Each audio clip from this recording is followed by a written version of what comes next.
So let's give it a try, and hopefully it eats it, because I'm not going to be able to get this back. Ooh, not hungry. Definitely not hungry. Ooh. Ooh.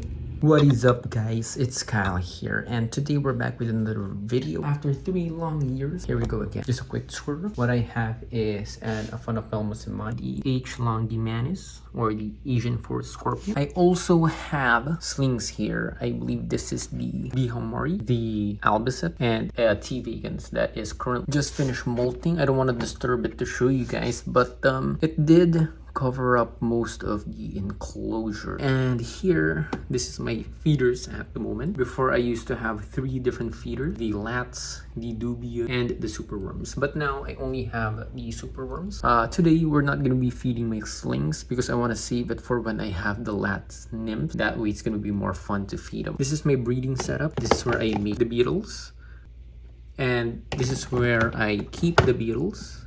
Under this, there's a hole on the bottom of this tub, or not a hole, but a mesh system. The mesh apparently will have the baby superworms go into them and fall into this superworm nursery, or whatever you want to call that. Next is, right over here are my springtails. That's my springtails culture. Right over here, these are the 2 of my first isopods: the powder orange isopods and the Mandarin isopods. And this is the Mexican flame knee I'm telling you guys about, that used to be a tiny sling from the videos I used to have. So it's him, or it's her, and she is quite grown now. Under here, I believe, is a Gramstola pulchripes that had just molted a couple days ago. Actually, it might already start eating today, so hopefully we get some feeding action. Here is my Rippelma albiceps as well.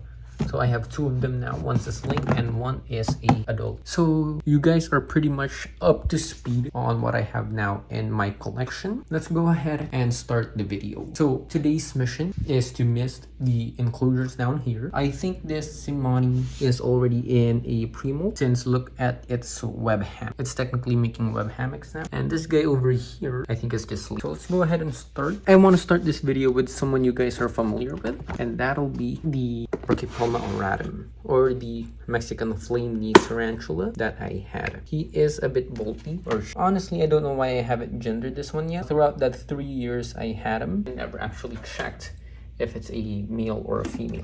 But anyhow, we're gonna start with the feeding video. I'm gonna go ahead and take out the feeders first. Let's start with this guy. There we go. Hopefully you guys are seeing well, because this is officially the first feeding video on my first video after 3 years here on this YouTube channel. Let's give us some show by dropping it over here. Wow, that was amazing. That was amazing, don't you guys think?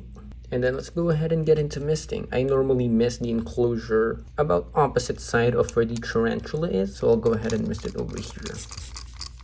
So there we go, we just missed it a little bit. Let's proceed with the next tarantula. I'd like to go ahead and proceed with our and our Chaco golden knee tarantula. The reason for that is it just molted, and I am kind of confident that it will eat today. Look at that coloration. This is how it's, I guess this is how it looks after it molts. The pinkish hair, the golden knee. This is just a perfect tarantula. And of course it will be curious, although I'm not entirely sure if it's ready to eat. But let's give it a try. Let's grab a superworm here and drop it right beside it, where it will be easy to pick up later.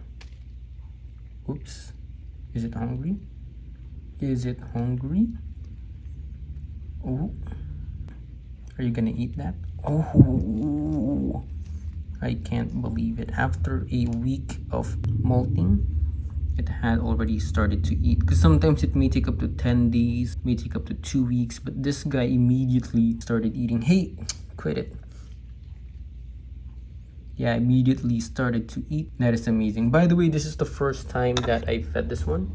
This is one of the 2 tarantulas my friend had given me. So what's next will be the albiceps I have. This guy is a bit bulky as well. I forgot to get the table, because normally I have a table, small table here, that will help me work around these guys. But looking as how fat this thing is, it is highly unlikely it would want to eat. We want to give it a try because it's not making any of those hammocks yet, which normally they do or they make before they molt. So let's give it a try and hopefully it eats it because I'm not going to be able to get this back. Ooh, not hungry. Definitely not hungry. Ooh. Ooh. I take that back. I take it back. This guy, what? Look at how fat that is. That is crazy. The reason why I actually didn't think it would eat is because the last time I've tried it didn't really eat anything. So this is gonna be a good start. 3 of 3 have eaten. And what we're gonna do now is, before I go ahead and feed the scorpion, I want to go ahead and mist the slings first. These slings I am saving to feed once I have the laterals roaches. This is the Rippelma homori sling right there. Beautiful sling. Go ahead and mist this part. Perfect. And then go ahead and put the lid on. I am actually having difficulty filming on the floor, so I'm gonna go ahead and grab the table real quick. So let's go ahead and do a little bit of maintenance with this. It is my powder orange isopods. So for these guys here, I've actually had a lot of fun with them. As you can see how crazy active they are. You can see one right down there. You can see one there. You can see one there. Overall, they're not as shy as the Mandarin isopods. Right here is where I store or where I put their food. This is just a piece of clamshell. We got it after eating at a fancy restaurant. Actually, this is not many yet. I originally had like 12 count, and this is how it's been. There's a lot of babies. Oh, look at that. There's a lot of them right over there. Crazy collection. Oh, right there.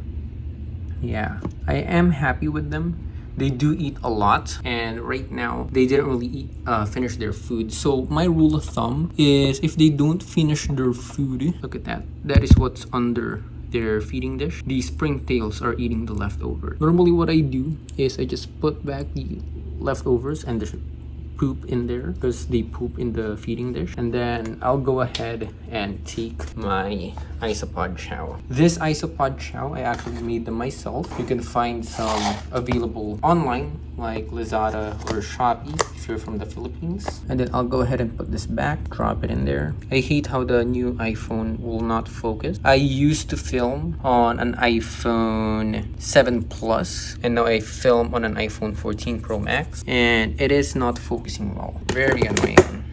So there you go. Oh, almost forgot.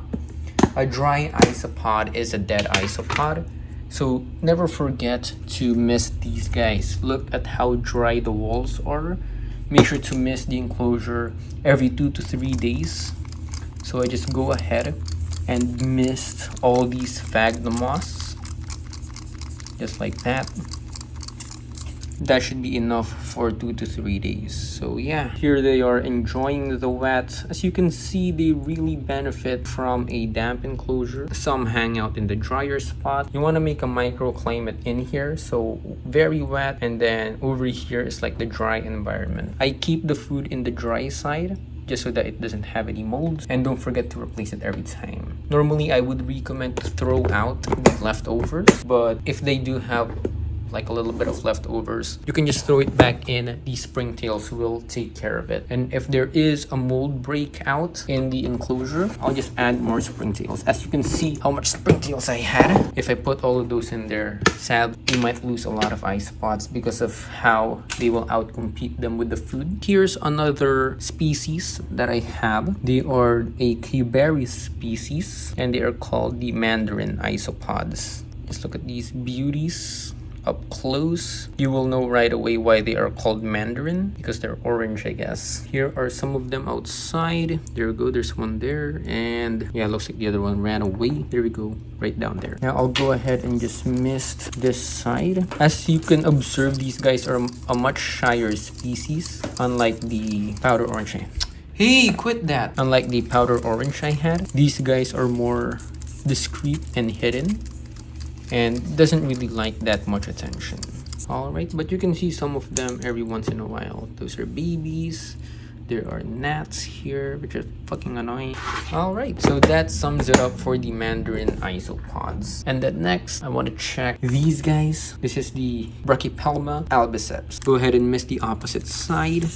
That's water for them. They can drink off of that if they need. Just make sure there are droplets in the enclosure. Alright, we're just about done. For the last but not least, we will be feeding our Heterometrus longymanus. I'm not sure if this guy would come out. Let's first grab a juicy superworm and let's feed it over to this guy. God, please eat it. Oh. We see some movement. Grab it before it burrows too deep. God, this is a lot of focus going on. The superworm right now is trying to burrow into the substrate, and our longymanus here is feeling it. Possibly want to eat it. I apologize for the shaky camera. Ooh. Ooh. It's digging for it. This is a better angle. Ooh. Ooh. Show us how you eat it. Go ahead. Wow, it is already eating it if you guys don't see. And it looks like it went for the head first. Wow.